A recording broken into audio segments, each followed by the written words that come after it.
Traveler, Paimon, it's been a long time. Oh, hey, Hoishin! Long time no see! Fancy meeting you here. How's work these days? Thanks to the help of people like you and colleagues like Ganyu, better all the time. But I've been feeling distracted at work lately. I just feel constantly agitated. It's a long story. But my father, he's thinking of stepping down from the Tianshu position due to health issues. Huh? What's wrong with Uncle Tian? Nothing specifically. He's not unwell. He says he's just increasingly low on energy these days. He's always said, old age comes for us all in the end. Still, I just can't help but feel a little emotional watching it happen to him. Anyway, my father's currently on the second floor of Yangsheng Tea House. Why don't you come pay him a visit with me? He seems very fond of you, too. I'm sure chatting with you will make him very happy. Sure, let's go.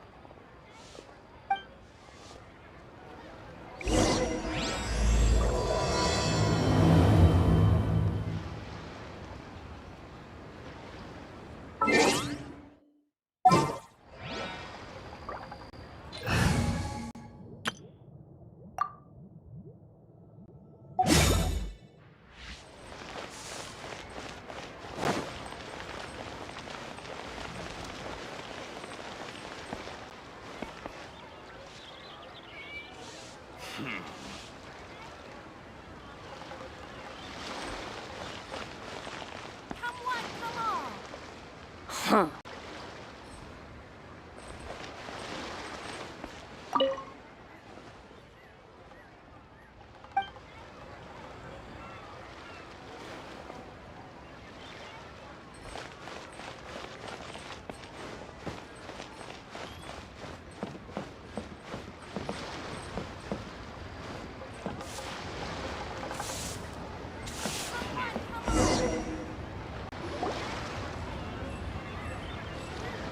Uncle Tian, we're here to chat with you.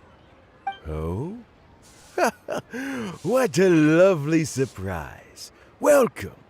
Hoishin, why don't you go downstairs and get the shopkeeper to make us a fresh pot of tea?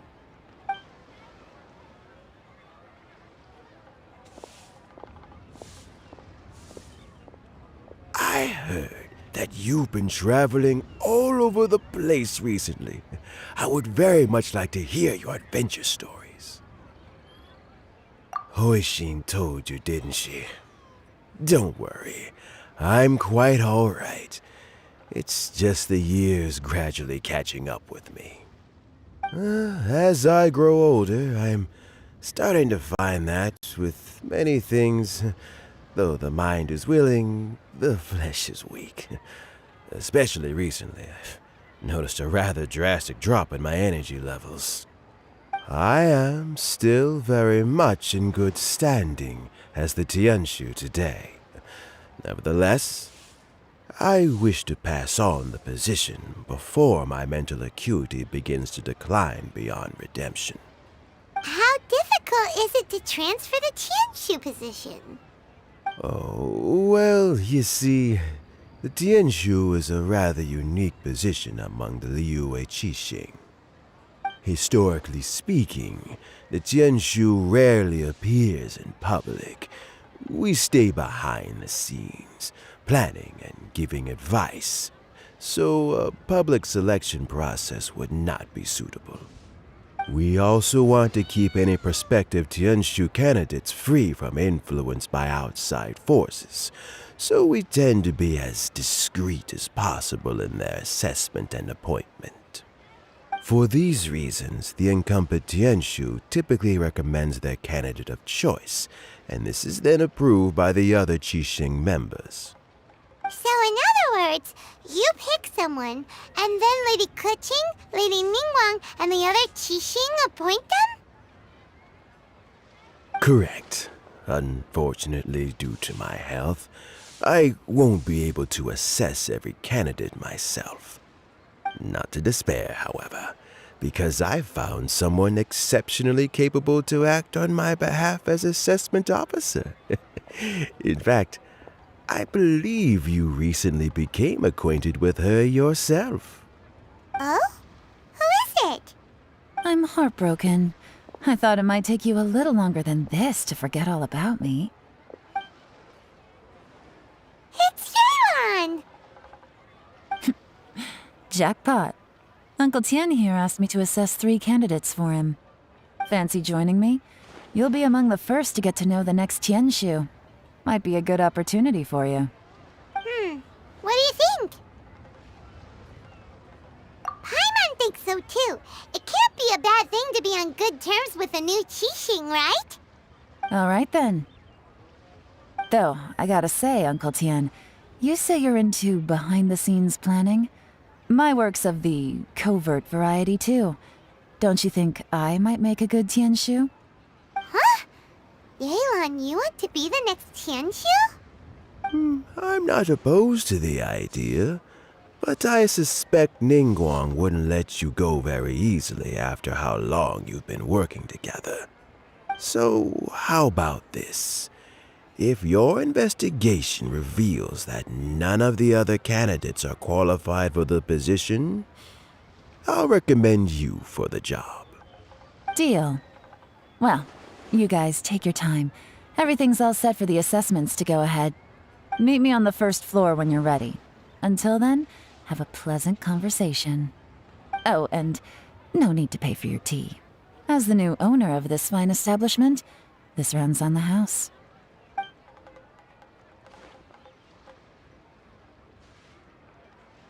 You're all set? Uncle Tian seems really worn down. It's like all his energy's gone. Yeah, it may sound harsh, but Uncle Tian is past his prime. He's not cut out for this anymore. So he's recommended 3 candidates. Their names are Qinwei, Mingbo, and Zhi. Qinwei is a wealthy entrepreneur. Mingbo works at the Liyue Ministry of Civil Affairs, and Zhi is focused on study and travel. Try to keep all that in mind. Of course, it doesn't really matter if you forget, since we'll be assessing them at Yuehai Pavilion in a short while. Qianwei, Mingbo, Zhi. Paimon should be able to remember their names, but what does the assessment involve exactly? Let's leave that until we get to Yuehai Pavilion. All right. Heads in the game, people. The stakes don't get much higher than a change in the Qixing. We can't afford to miss anything, no matter how small. Got it. We'll keep our eyes wide open.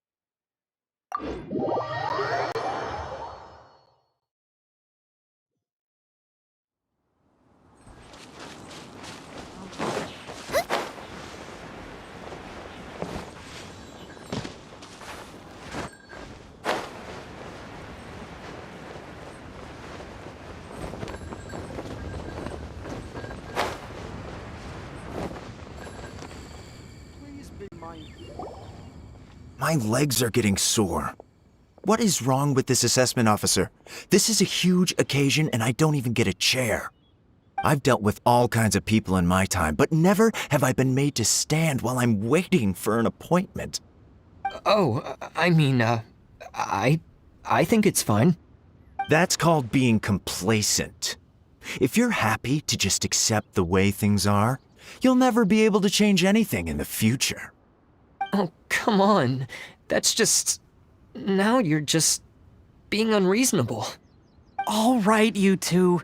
let's not get into a big argument over this. It's not worth it. Qianwei, that was a bit uncalled for, and Mingbo, cut him some slack. We've all been standing around for a while. It's natural to be getting irritable. Look, how about this? There's no rule saying we're obliged to stand up while we wait, so why don't we borrow some chairs from the guild nearby? Fine. They're not the best quality chairs, to be sure. But under the circumstances, it would be better than nothing. It looks like all 3 candidates have arrived. We'll meet them formally soon. Before that, let me run you through the assessment process. I've split it into 2 stages: current affairs and planning, and face-to-face interview. In the first stage, candidates are required to submit a manifesto for Liyue's development. In the second stage, we will ask them some questions in person. Writing a manifesto takes time, so I informed them of this requirement in advance. These are the reports they submitted. Wow, one of them is really thick. It's also worth mentioning a stipulation I gave them.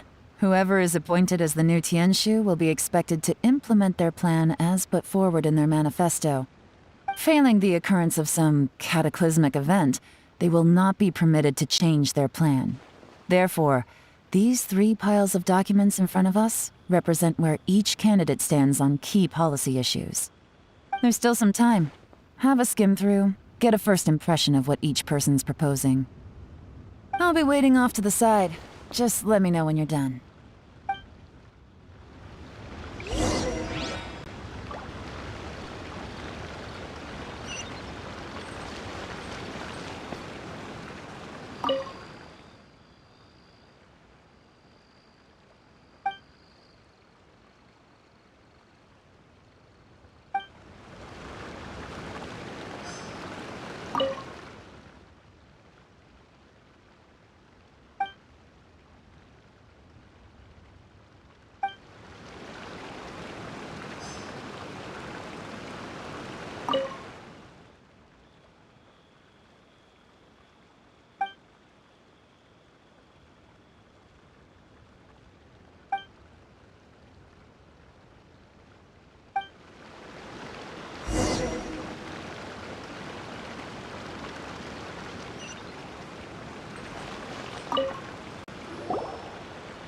Finished, huh? What did you think? Everyone took it very seriously. Of course they did. They have the chance to be picked as the new Tianshu, so you can bet they're putting their best foot forward. And keep in mind, whoever gets in has to execute their plan as written. Nobody wants to have any regrets. That's for me to know and you to find out. We can talk more after the interviews. We'll see the candidates now. Let's do one at a time. Start with Chenwei. Yes, ma'am.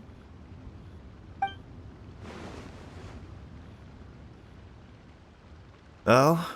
So you 2 are the assessment officers, are you?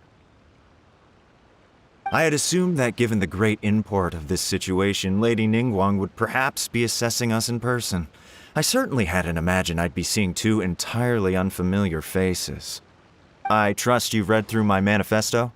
I'd be more than happy to clarify any details you found difficult to grasp. It was written with an expert audience in mind, after all.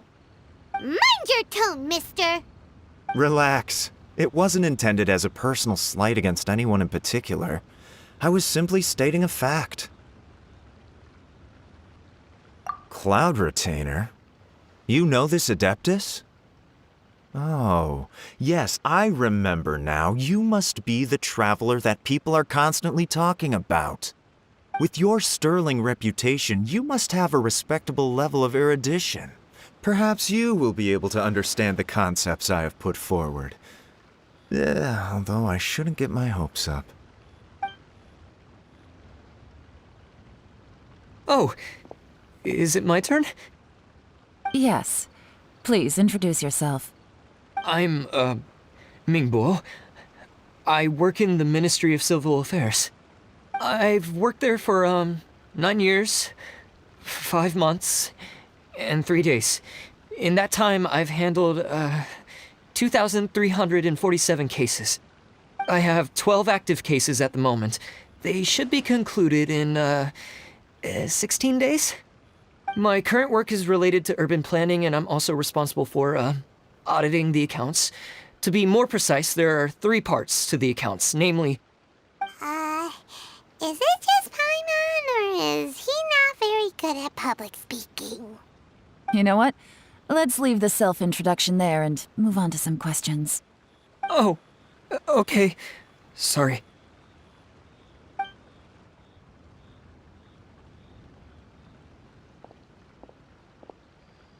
Hello. Not gonna lie, I'm feeling a little nervous. What would you like to know? You're here to assess me, so ask away and I'll answer your questions to the best of my ability. Your manifesto is very wide in its scope, but you don't seem to be personally involved in many of the specific fields. How can you be sure that you have the ability to put your plan into action? Very fair question. I completely understand where you're coming from. But I'm confident in my plan. I've visited many different places, talked to lots of people with far more expertise than myself, and my manifesto is the conclusion of these efforts. Of course, 2 different problems can be interconnected in very complicated ways, and you might reach 2 very contradictory conclusions depending on which one you're focusing on. What I've tried to do is strike a balance. In other words, present an optimal solution to all the problems as a whole. How do you plan to determine whether you are right or wrong about your proposed solution being the optimal one? A great question. Well, I'd start by having my colleagues and the secretaries of the Yuehai Pavilion evaluate any proposals before implementation. Post-implementation, it would all come down to the results.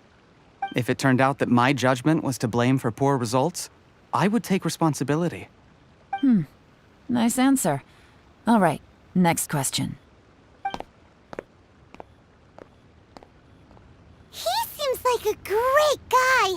Everything he said was thoughtful and logical, and he was just a pleasure to listen to. Here's my take on what we just learned. As you saw, Qianwei is highly knowledgeable. He proposes many excellent ideas in his manifesto which effectively target the big issues. But he is very proud and incredibly stubborn. He doesn't care much about other people's feelings. Mingbo's plan is more thorough and more measured. You can tell he's meticulous in his work, very detail-oriented. But he and Qianwei are otherwise polar opposites. Mingbo is not very articulate and comes across as very timid in conversation. Perfect summary! Paimon couldn't agree more! You're good at this, Yelan. Last but not least, Zhi. His manifesto is full of pertinent details, his methodology is sound, and his proposals cover a broad range of fields, which is quite a rare feat. The depth he goes into in each and every area means it can only be a product of painstaking work. Plus, he is modest and good at dealing with people. But what really interests me is that many of his views happen to coincide with Uncle Tien's. Having someone like Zhi take the position would certainly put Uncle Tien's mind at rest. Great! We'll see.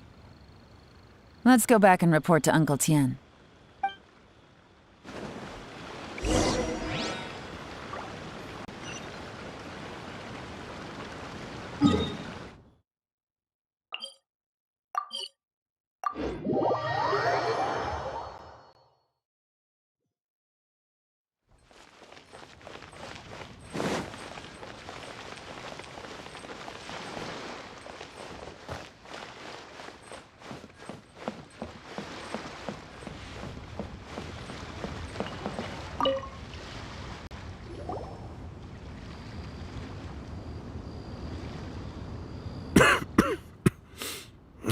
I see.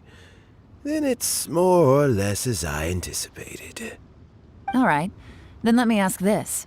The ideas in Zhi's manifesto are very similar to your own. Is there any particular reason behind this?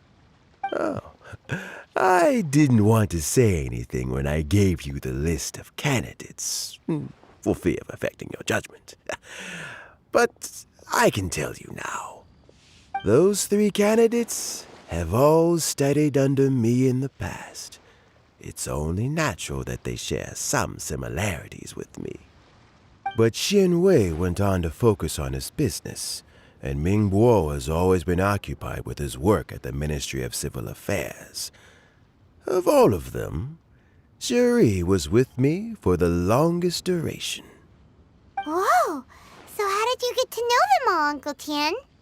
Chen Wei was referred to me by an old friend. Ming Guo came to my attention in the course of my work, and as for Zhi, that was pure happenstance. We first met while fishing, and gradually as we got to know each other, we started discussing all sorts of topics. Zhi came from a poor family, and his parents died when he was very young. But he was a gifted student and a fast learner. He reminded me of a younger version of myself, so I started out giving him a few words of advice when we were out fishing and noticed how quickly he caught on. Quite. And now, all of a sudden, he's grown into a mature young man. It's a joy to see, but it also gets one thinking. The young are growing up, and I am growing old. How time flies. No one can escape the cycle of life. I don't know, Uncle Tian. You still seem in pretty good shape to me. You might have another few years of work left in you, don't you think? Oh, you. There's really no need to console me. Having less energy than I used to isn't such a bad thing. It just means I finally have a good reason to retire and spend my days doing what old men like me should be doing. Going fishing whenever I feel like it. Sounds like you sure love fishing, Uncle Tian. Ooh, there's nothing quite like fishing to pass the time. Ooh, and freshly caught fish, they make the most beautiful fish soup with barely any preparation required. Fresh fish soup. Sounds tasty. Doesn't it? Also, some time ago, Zhi purchased a very special recipe from an old fisherman. When we've been fishing recently, Zhi always brings some extra ingredients he prepared in advance. The addition of these makes the soup taste even more wonderful. That flavor makes for a fond memory. But at my age, who knows how many more chances I have left to taste it again. Oh, can Paimon come next time too? Paimon really wants to try it. Let's get back to the matter at hand. Uncle Tian, we've reported back. Do you have a verdict? I appointed you as the assessment officer, and I trust your judgment. Had you not asked me why Zhi's ideas were so similar to mine, I was not going to mention my history with any of them. This decision must be guided by what is fair and right. Please disregard all other considerations and make your final decision only after a thorough review of each candidate's talents and capabilities. Remember, you must be thorough. Understood. Come on, let's go talk somewhere else. Bye-bye, Uncle Tian. Look after yourself.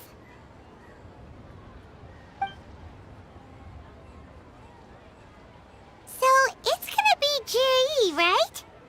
His manifesto was written well, and he's the best speaker. Easy. Let's not rush. There's no time limit for this assessment. Huh? So, are you gonna give them more tests or something? No, nothing like that. The assessment itself is complete. But let me give you a word of advice. Things are not always as they appear. The biggest no-no in intelligence work is to only get information from the person of interest themselves. The truth is almost always hidden beneath many layers of deception. You have to get information through many different channels. For example, Wenyuan, Shanghua. Yes? Lady Yelan, what are your orders? Ugh! Who are they? Where did they come from? Did they scare you? These two are Wenyuan and Shanghua. They work for me. As my trusted assistants, they are always standing guard nearby. They also perform various assignments as required. Shanghua is a business expert who gets his information by trading. Wenyuan relies on word of mouth. And there's also Upei, who's not here right now. That meathead must have been out there on sea surveillance for some time now. Is he all right? I seem to remember that he can't swim. Nothing can take that guy down. Certainly not a little wind and waves. Shanghua, visit all the commerce guilds and look into Qianwei's background. Wenyuan, go to the Ministry of Civil Affairs and look through Mingbo's work files. Yes, ma'am. So what about Juri? Juri, well, obviously as the most promising candidate, we will be investigating him ourselves. Let's go to the docks first. Lots of people passing through there. You can find out all kinds of things. If we're looking for information, why don't we try talking to Bulai, the owner of Wanyu Boutique? He does business at the North Wharf. Maybe he has some news for us. That's actually not a bad idea. Let's go and ask him.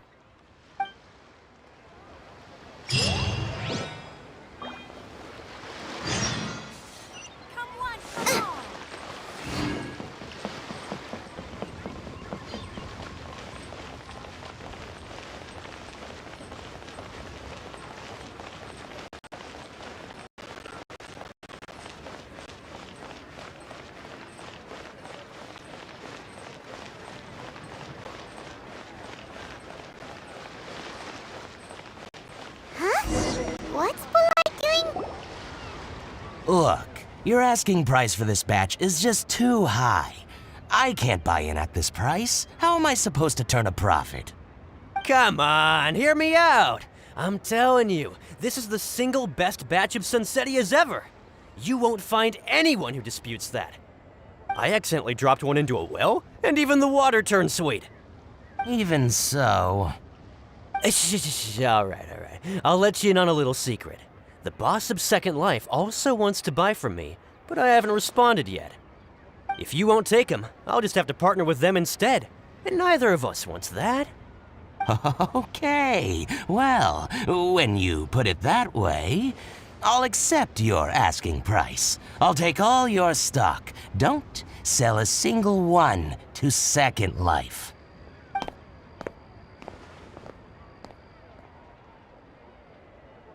Oh, what are you doing here?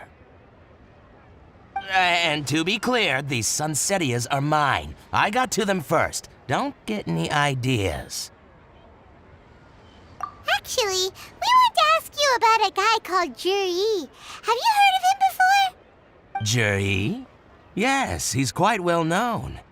I've heard a story about him. They say he was born into poverty.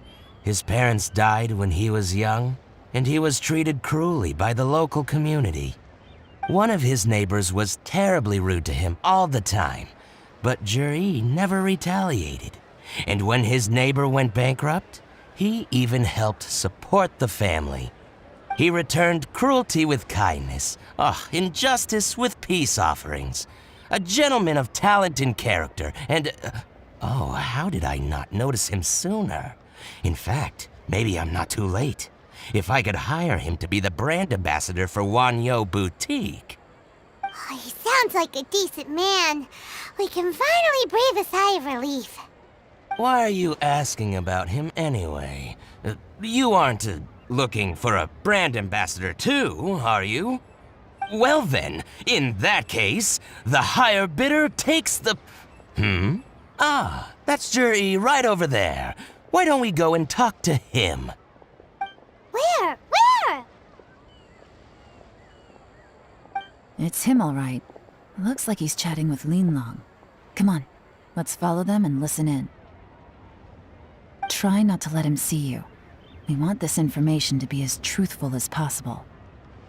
I'll just go and fetch an employment contract. And hey, don't try and cut me out of this. Hey! I understand. Let's walk and talk.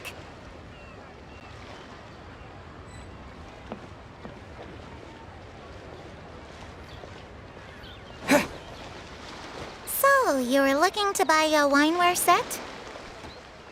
Oh, now I can see that you're a connoisseur, so I won't bother trying to con you. I trust you understand our shop quite well?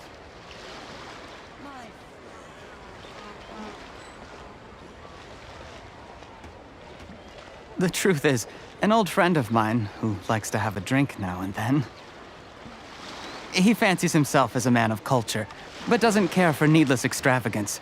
So I thought I might buy him a set of high-quality fakes. How very thoughtful of you. Leave it to me, then. Come and collect it at Shigu Antiques whenever is convenient.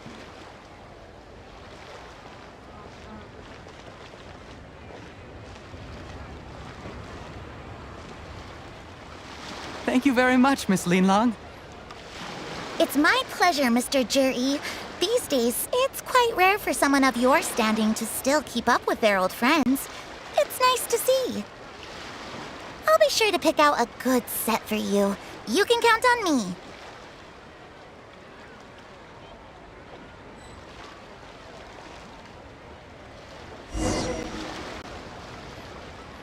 Juri seems to get along really well with everyone. Are you satisfied now, Yelan? Seems like everyone thinks Juri's a great guy. We shouldn't jump to conclusions just yet. Let's go check out the wharf where he usually goes fishing. Do we have to? Wait, you're not just trying to dig up some dirt on Juri because you want to be Tianshu yourself, are you? Maybe I am. Maybe I'm not. But hey, if I do become Tianshu, I'll look out for you guys. You'll be able to try all the finest food for free. How does that sound? We will? Well, come on! Off to the South Wharf we go!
The wharf is as busy as ever. I hear the anglers here sometimes sell their fish to the nearby fishmongers. Let's see what Uncle Soon has to say.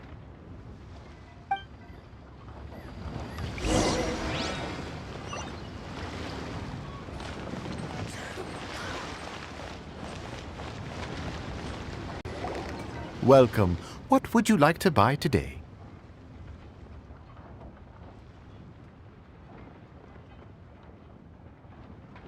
Sorry to interrupt. We're actually members of the, Liyue Anglers Association, and we just wanted to ask a few questions about someone. We've heard about this young man called Juri, who's supposed to be a fantastic fisherman. Just wondering if you happen to have heard of him? Whoa! Yelan made up a whole fake identity without batting an eyelid. Ah, yes, Juri. He's been making quite a name for himself recently. I've got some friends who travel all over the place, and they tell me everywhere they go they meet someone who's heard of him. Apparently, he had a rather tough time growing up. Had to work several jobs alongside his studies to make ends meet. How does that saying go? What doesn't kill you makes you stronger. Well, if there's anything to that logic, he's sure to be phenomenally successful one day. Yeah, we think so too. But I'm afraid your Anglers Association might be in for a disappointment. Oh? Why's that? He's good at a lot of things, but fishing isn't one of them.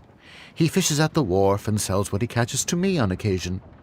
His catches are always mediocre. Not terrible, but equally nothing to write home about. If you're looking to recruit some new members, though, I do know a few top anglers I could put you in touch with. That sounds fantastic. I've got a couple of other things to attend to right now, though, so why don't I come back some other time and we can chat over a drink? Sure thing. See you. Everywhere they go, they meet someone who's heard of him. Come on, let's keep asking around.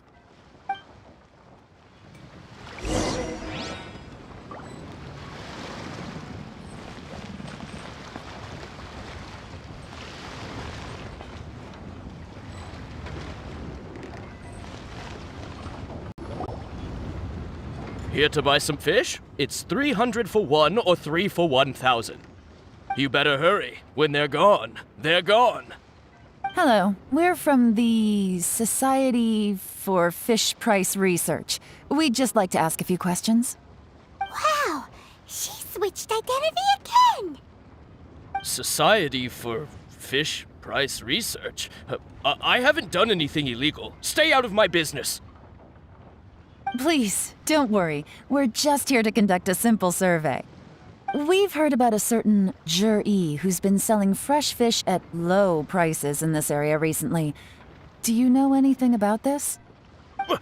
So this isn't about me. You should have said something, you know. I know the guy. I can tell you what I know. I haven't heard anything about him selling fresh fish at low prices, but it wouldn't surprise me if it was him. Oh? Why is that? Because he's so poor. His parents died when he was very young, and his alcoholic father still owed a huge amount of debt. No one wanted anything to do with him. He was still a kid when he first came to the wharf. His clothes were ragged, and he had a bandage wrapped around his head. And he managed to survive, thanks to Uncle Tien, who gave him some food. But still to this day, he doesn't have a lot of mora to his name. I mean, he can afford to eat and everything, but you'll often see him haggling with others over just a few mora. So, I wouldn't be surprised to find out he's been selling a few fish. It's not like he catches much anyway, so it's not going to affect my business. Don't tell him I said that. You'd rather he didn't know? Well, I spoke to him once, briefly, and I just had a feeling that he really cares what other people think of him. I think he has pretty low self-esteem, but hey, it's hardly my place to say anything. What he's achieved already puts most people to shame. And nobody's perfect. I just wouldn't want to upset him, that's all. I see. Well, thank you for sharing that with us. Not a problem. And just for the record, there's absolutely nothing wrong with the price of my fish. The more times you say it, the less convincing it becomes. Doesn't have a lot of mora to his name. Okay, let's keep going.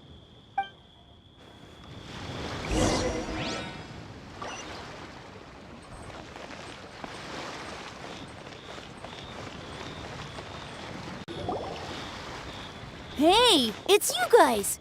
Wait, what's the phrase? Oh yeah, honored to meet you. What brings you to me? The truth is, we are but newcomers to this territory.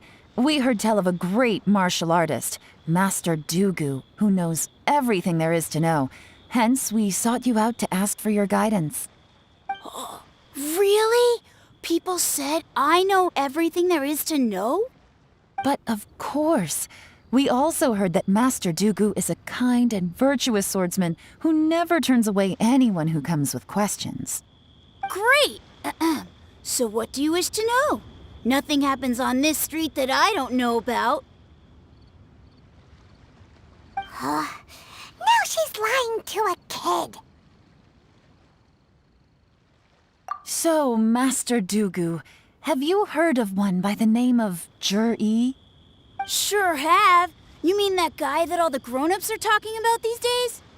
I've heard many tales of Juri. For example, I can't remember. Probably 'cause it's nothing that important. I prefer stories about sword-fighting heroes. Oh, I can completely understand that. Then let me ask you this. Do you remember roughly when the grown-ups started talking about Jur-E? Oh yeah, I know that. It was about 2 or 3 months ago. Before that, people always used to talk about Juri in a kind of nasty tone of voice. But 2 or 3 months ago, suddenly everyone started to like him. Sometimes he gives me candies, so I'm glad that people are starting to like him now. Just as I thought. Huh? What do you mean? I mean, just as I thought, Master Dugu is indeed as kind and virtuous as the legends claim. I'm not that great. Oh yeah, one other thing. These days, there's a lot of people I've never seen before talking about Juri stories in the street. They seem like nice people. Oh, definitely. Great! So next time I see them, I'll say hi. And I guess I can share some of my candies with them too. Certainly. You can also tell my friend in Yenshang Tea House about what they're up to. I'm sure my friend would also like to say hi to them. Thank you, ma'am. You're welcome. Well then, fare thee well, Master Dugu. Until we meet again. Any of that sound strange to you? Strange? What was strange about it? Juri seems to have a great reputation. Uncle Soon and Uncle Gao spoke highly of him, and Dugu Shuo seems to like him too. True. But the issue is, where did his sudden celebrity come from? It almost seems too good to be true. Sudden? Too good to be true? What do you mean? So he returns cruelty with kindness and had to work to support his studies. These are the kinds of things that make someone well known in their hometown. But Uncle Soon said even his friends who travel far and wide hear about him wherever they go. That's a little over the top, if you ask me. Do you remember what Dugu Shuo said about Jur-E's stories? Clearly they left him with a good impression of the guy. But beyond that, he wasn't interested in the details. That's the reaction I would expect from any normal person. Plus, there's the fact that all this praise of Jur-E has only been happening within the last 2 or 3 months. His childhood, his studies, the thing with his neighbor, none of these are recent events.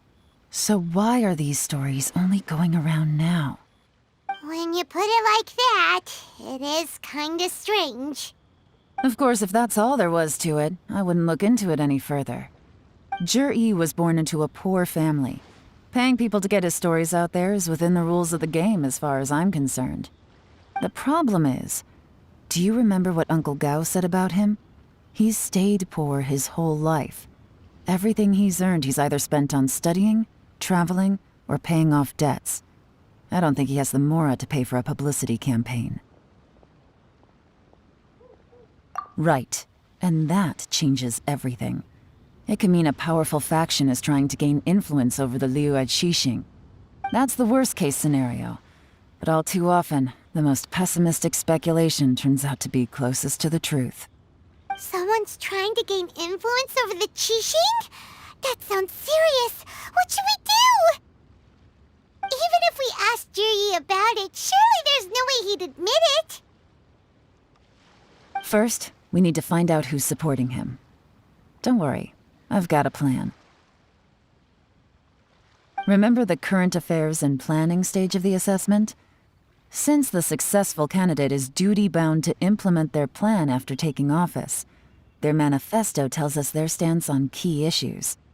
Whoever is secretly helping Jur-E must be seeking to benefit from his actions after his appointment. So, we should be able to find some hints in Jur-E's manifesto on who we're dealing with. Come on, let's get back to Yenshang Tea House.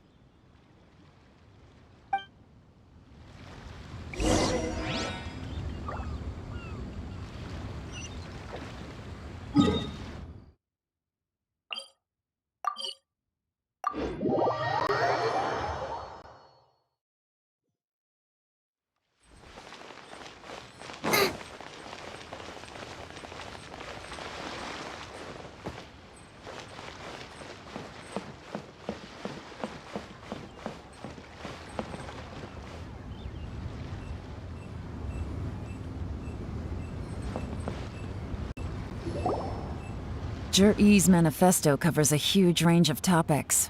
Looking for details that don't add up will be like trying to find a needle in a haystack. I'll divide the reports into 2 piles. You take one, I'll take the other. When we're finished, we'll put our heads together. Officially, the assessment is already over, and I'll be expected to announce the results before long. So we have to get to the bottom of this as quickly as we can. Yikes! We better hurry! Whatever else Uncle Tian might think of Zhi-Yi, the fact remains that he's one of his favorite students. Any evidence he's left is not going to be immediately obvious.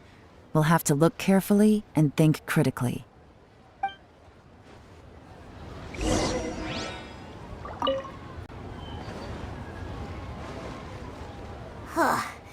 Even though Yelan took half, this is still a lot to get through. Well, we gotta start somewhere.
Oh, this reading is giving Paimon a headache. Let's take a break.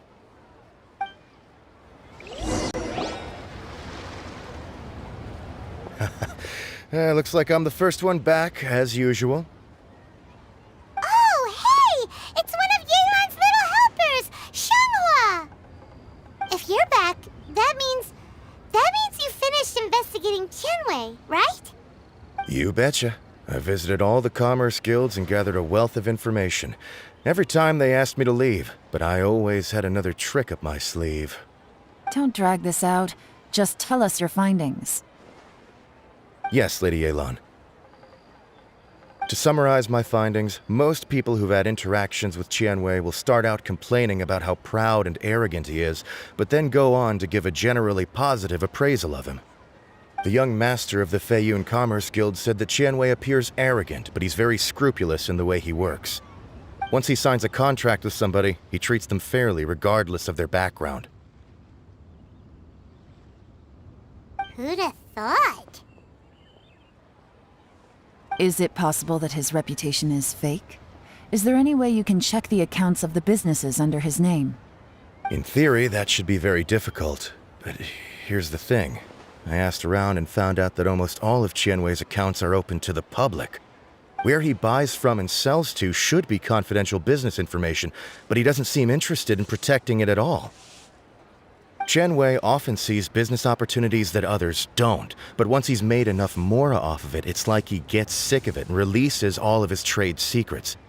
It's like he wants people to know that they still can't beat him, even if he shares all of his secrets. The fact that someone like that can still make mora is pretty infuriating when you think about it.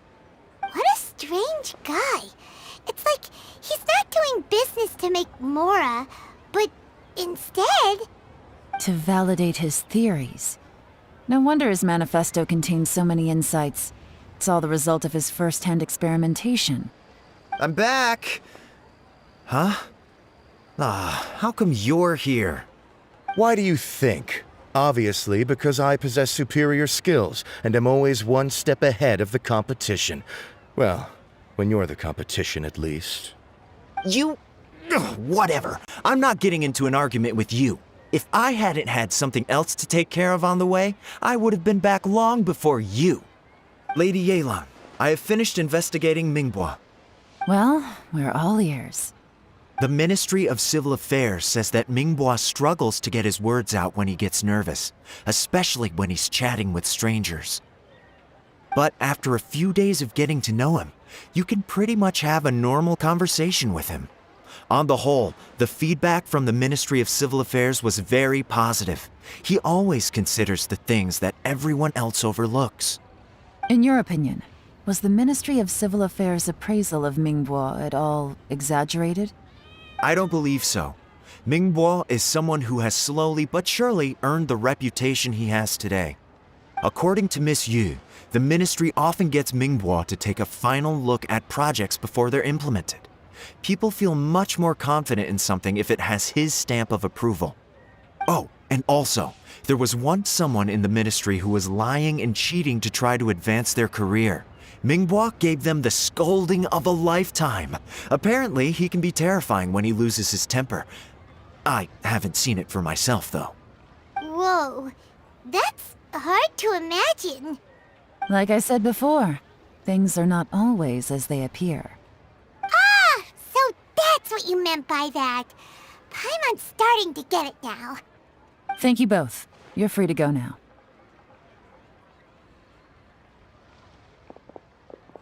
So, have you finished reading the manifesto? We still have a bit left.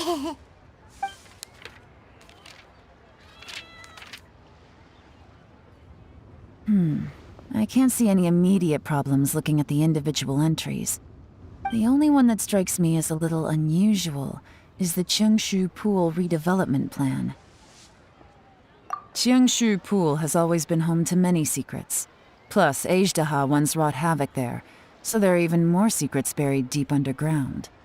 At some point, a rumor began to go around that there is great treasure buried beneath Cheongshu Pool.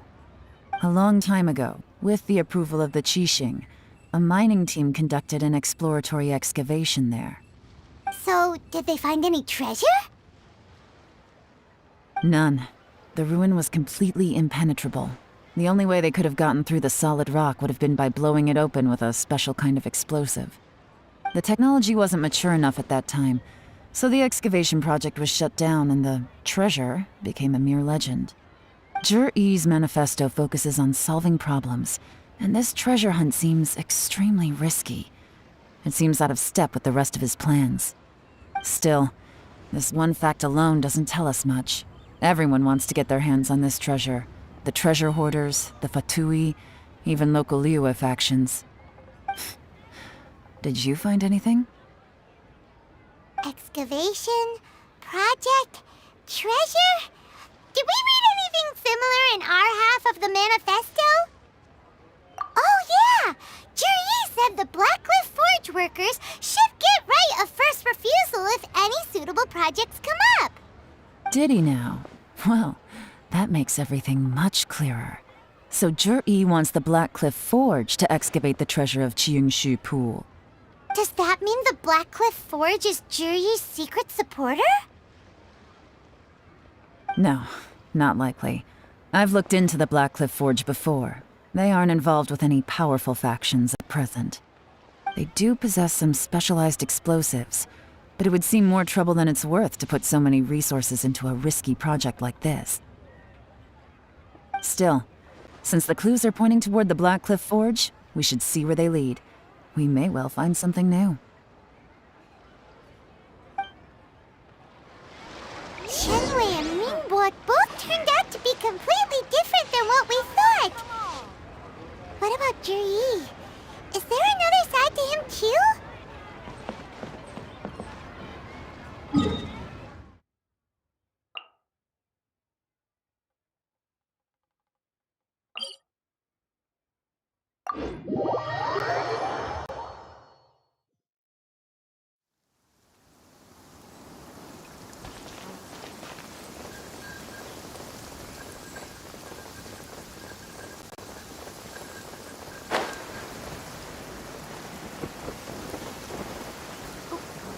Wait, did I leave my apron outside to dry?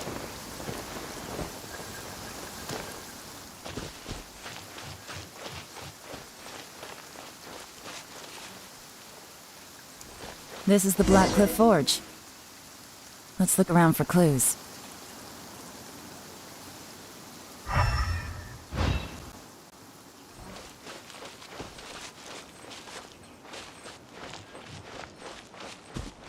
the rain has stopped. Come with me, let's pick some matsutake.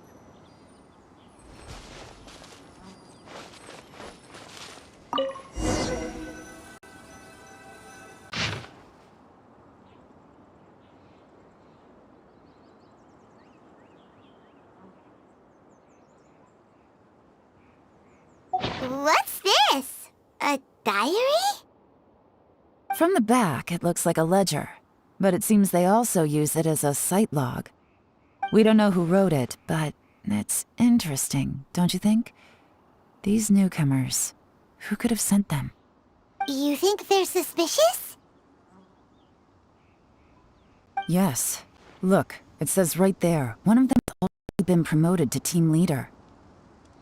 At this rate, by the time the Qingshu Pool redevelopment plan is ready to roll, they'll be the technical backbone of the team. That'll give them the chance to take a lot of liberties.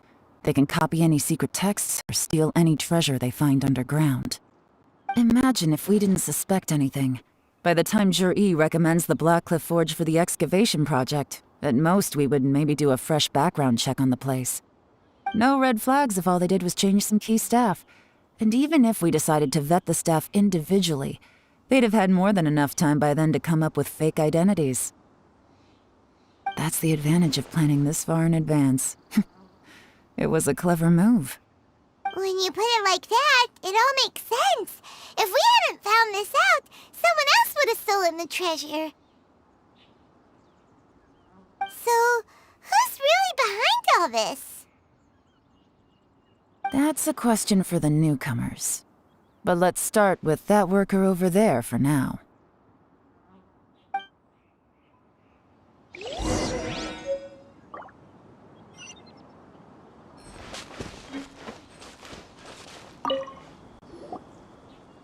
Excuse us. We want to ask you about the newcomers. You want them to teach you or something? I gotta say, these newcomers are in tip-top shape. Fast learners, too. They're picking up all the skills unbelievably fast. My only complaint is that they're always going out drinking at night, but they never let us join them. I guess they just need some time to adjust. I'm sure we'll get to know each other over time. They go out drinking. This area isn't exactly renowned for the nightlife. I'm guessing it's a long trip to the nearest tavern. You got that right. They tell me they go all the way back to Liyue Harbor to drink at Wanmin Restaurant. It rained after work today, so they actually stuck around at the site for a while. But as soon as the rain stopped, they went out drinking again right away. Hey, you're only young once, right? I say, if they can hack it, let them at it. Interesting. Let's go talk somewhere else.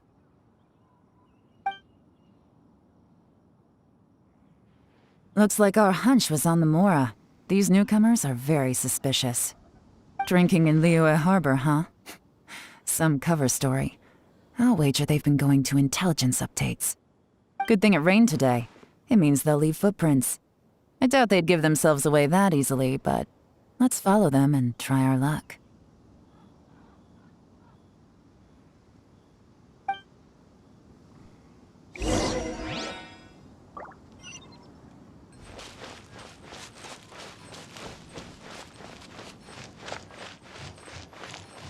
They went that way! Hurry, we gotta catch up!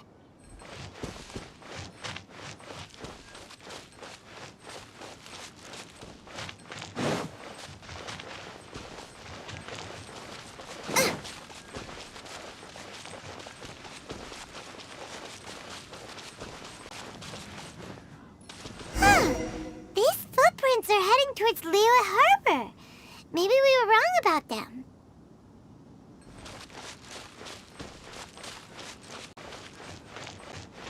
Race you! Just as I thought. They didn't go to Liyue Harbor. They went that way.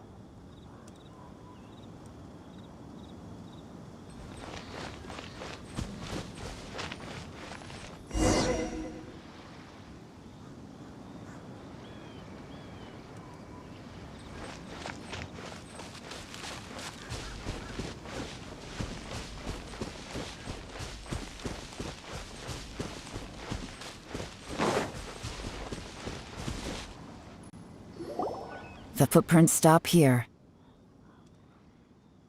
But, judging from the direction, I'm guessing their destination was that abandoned house.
Looks like we were too late.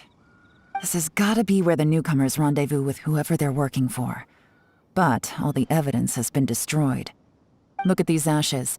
Someone was burning documents not long before we arrived. Could there be anything left? Maybe the wind could have blown the fire out before everything was finished burning. The odds of that are very slim. It's practically impossible. I've checked. All the paper's been burned. There's only ash left now. Why don't we wait for them back at the Black Cliff Forge? They've got to go back there sooner or later. We can't count on that. Clearly they were based here at one point, but it's mysteriously abandoned now. To me, that says that whoever's behind this has moved them somewhere else to throw our investigation off course. Darn! Guess this is where our trail runs cold. Make no mistake, the purpose of our trip wasn't to find any solid evidence. We just need to figure out who's behind Jur-E. I smelled something peculiar the moment I came in. Those newcomers probably thought they'd be safe as long as they burned the letters. But what they failed to consider is that paper and ink from different regions produce different odors when they're burned. Really? Paimon can't smell anything. Do you smell anything? There is a certain place with a freezing cold climate where there's nothing but ice as far as the eye can see. Some wealthy people there put floral fragrance in their ink as a way of injecting a little romance into their writing. When that fragrant ink is burned, this is the exact odor that it leaves behind. Exactly. The evidence will soon be blown away by the wind, so it's nothing we can arrest anyone with. But it's all I need. Now I know who we're dealing with. I can plan our next move. Lady Yelan! Oh, thank goodness I finally found you. I thought I'd never see you again. Who are you? Don't be alarmed. This is Upei. He's Wenyuan and Shanghua's colleague. I sent him to look into Jur-E's regular contacts. Since Jur-E likes fishing, Upei thought he might know some of the fishermen and sailors, so he took a boat out to sea to ask around. I left him a note at Yanshang Tea House telling him to look for me at Black Cliff Forge when he got back. If there'd been an ambush waiting for us there, it means we'd have had some backup. So, what did you find out at sea? Forgive my incompetence. I'm afraid I've come up empty-handed. I asked all the fishermen multiple times, but none of them had any interactions with Jur-E before. Then the waves got so choppy I ended up falling overboard. Fortunately, someone managed to drag me out. When I got back, I heard that you'd gone to Black Cliff Forge and might need backup, so I went straight there as fast as I could. Didn't even stop to change my clothes. Well, Uncle Tien said that Jur-E once bought a recipe from one of the fishermen. Did you hear anything about that at all? What? That's news to me. No, that's not possible. It's absolutely not possible. Lady Yelan, I'm telling you, I spoke to every single fisherman out there, and none of them mentioned anything about a recipe. Interesting. Then I wonder how that even more wonderful fish soup came about. Fish soup? What fish soup? Nothing. Our priority right now is to find a way to get our hands on some solid evidence. Well, any suggestions?